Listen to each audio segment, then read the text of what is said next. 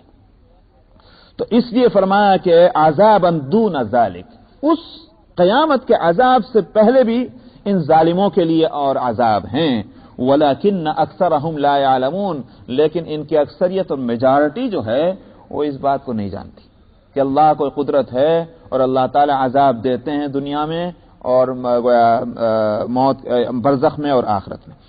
واصبر لحکم ربک فإنک بأعیننا، فرمایا اور اے پیغمبر صلی اللہ علیہ وسلم صبر کیجئے اپنے رب کے حکم کے لیے۔ اپنے رب کے حکم کے لیے کیا مطلب؟ مطلب یہ ہے کہ آپ اللہ کے جو احکام آ گئے ہیں آپ ان پر اب صبر کے ساتھ عمل کرتے رہیے، اللہ کے حکموں پر چلتے رہیے۔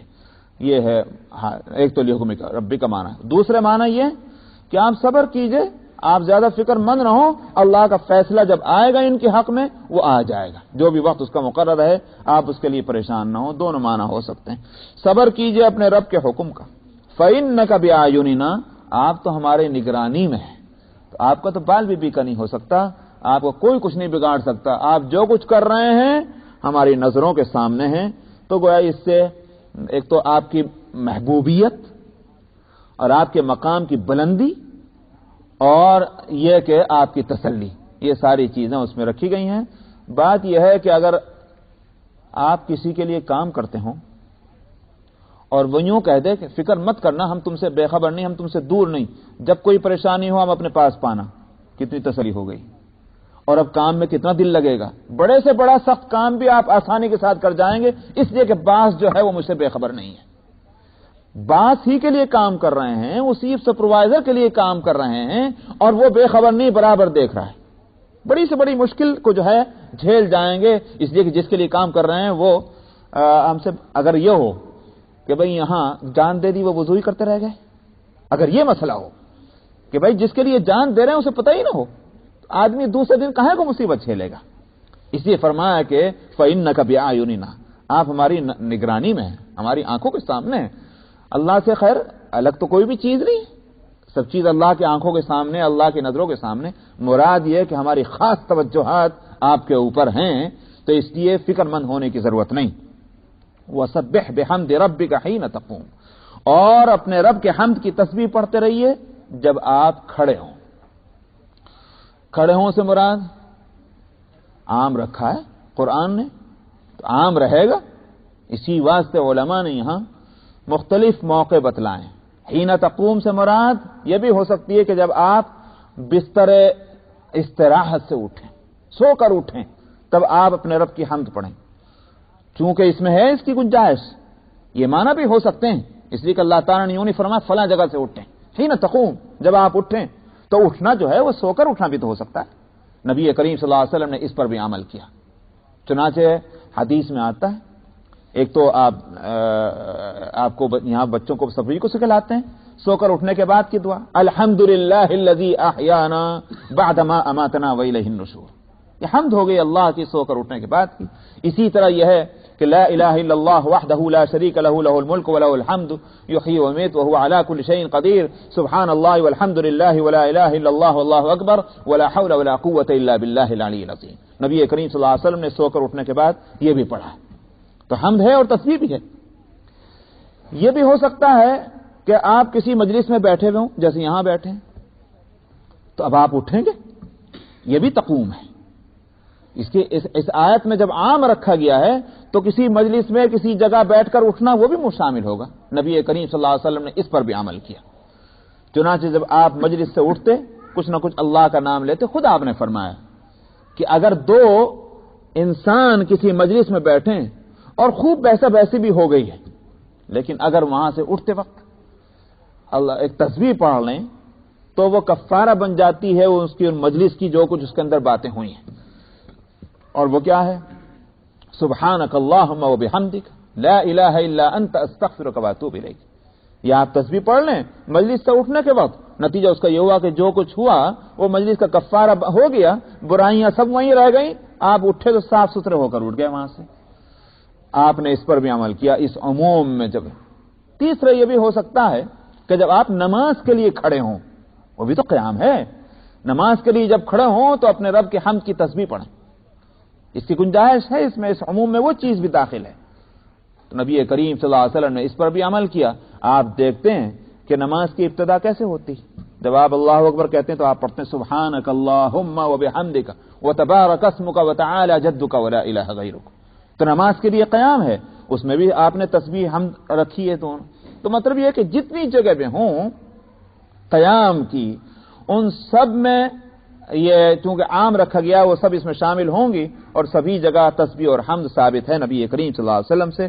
وَمِنَ اللَّيْلِ فَسَبِّحْهُ وَإِدْبَارَ النُّجُومِ، اور رات کے حصے میں بھی آپ اس کی تسبیح پڑھیں، اور جس وقت کے ستاروں کا چھپنے کا وقت ہو. مراد رات کا آخری حصہ، یا اس کا ادنا درجہ فجر کی نماز ہو سکتی ہے. فجر کی نماز میں خاص طور پر فجر کے وقت میں، یا کہہ سکتے ہیں کہ سحر کے وقت میں.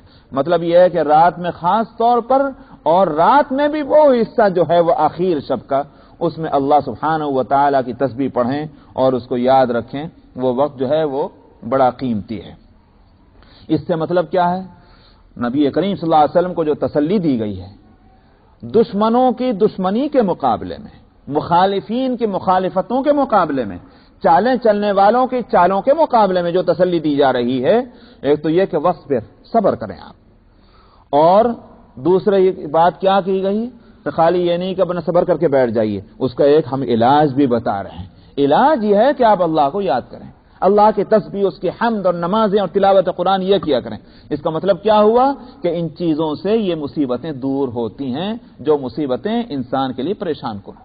ان چیزوں کو کرتے رہیں. جتنی مصیبت میں آدمی مبتلا ہو اتنا ہی اللہ کو یاد کرنا شروع کرے، اس لیے کہ مصیبتیں کہیں اور سے نہیں آتی، وہ اللہ ہی کے پاس سے آئی ہیں. اللہ کو جب یاد کریں گے تو اللہ تعالیٰ مصیبتوں کو دور کرے گا. ہاں اگر یہ صورت ہو اللہ کی بھیجی ہوئی مصیبت ہے، کوئی اور ہے جو ان مصیبتوں کو دور کرے، چلو بھائی کسی اور کا دروازہ کھٹکھٹا لیں گے، اے بھائی اللہ میں نے مصیبت بھیج دی ذرا دور کر دینا. مگر اللہ کی بھیجی ہوئی مصیبت کو دور کون کرے گا؟ وہ تو اللہ ہی کریں گے، اس لیے اللہ ہی کو پکارنا پڑے گا. ایسا ہی ہے جس کو میں ہمیشہ ایک مثال دیا کرتا ہوں کہ ہر انسان کی شان وہ ہونی چاہیے جو ایک ناسمجھ اور معصوم بچے کی ہوتی. ناسمجھ کا مطلب اس کو میں نے بیوقوف نہیں کہا، بلکہ وہ جو ہم جیسے چالاک نہ بن جائے، وہ ہے مراد، وہ جس کو ہم بہت ہی معصوم بچہ کہتے ہیں. اس معصوم بچے کی بات کیا ہے؟ آپ دیکھتے ہیں ماں ڈانٹ رہی ہے، ماں نے اور غصہ ہوا تو تھپڑ بھی لگا دیا، لیکن جتنا وہ ماں اس سے ناراض ہوتی ہے، ڈانٹتی ہے، مارتی ہے، اتنا ہی بچہ اس کو چمٹتا جاتا ہے. یہ نہیں ہوتا کہ ماں نے ڈانٹا چلو ماں کو چھوڑو کسی اور کے پاس پہنچ جاؤ، یہ نہیں کرتا وہ بچہ.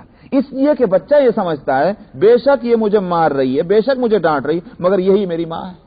سمجھ میں آئے؟ اس چیز سے مجھے کچھ ملتا بھی ہے، تو وہ اسی طرح اس کو زیادہ چمٹتا ہے.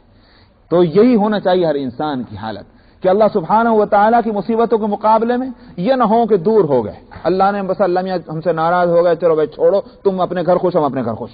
یہ نہیں، بلکہ اللہ اگر ناراض ہیں اور اس کا احساس ہو جائے تو اتنا ہی اللہ اللہ کرنا چاہیے، تو اللہ سبحانہ و تعالیٰ راضی ہوں گے. وہ بچہ جب ماں کی ٹانگوں کو لپٹتا ہے، جس ماں نے اس کو مارا ہے، جس ماں نے اس کو ڈانٹا ہے، آخر اس کو پیار آ ہی جاتا ہے. تو وہی صورت ہے یہاں. اللہ کی رحمت تو ماں اور باپ سے بھی کہیں بڑھ کر ہے، تو ان بندوں پر اللہ کو پیار آ جاتا ہے جو مصیبتوں میں بھی اس کو یاد کرتے ہیں.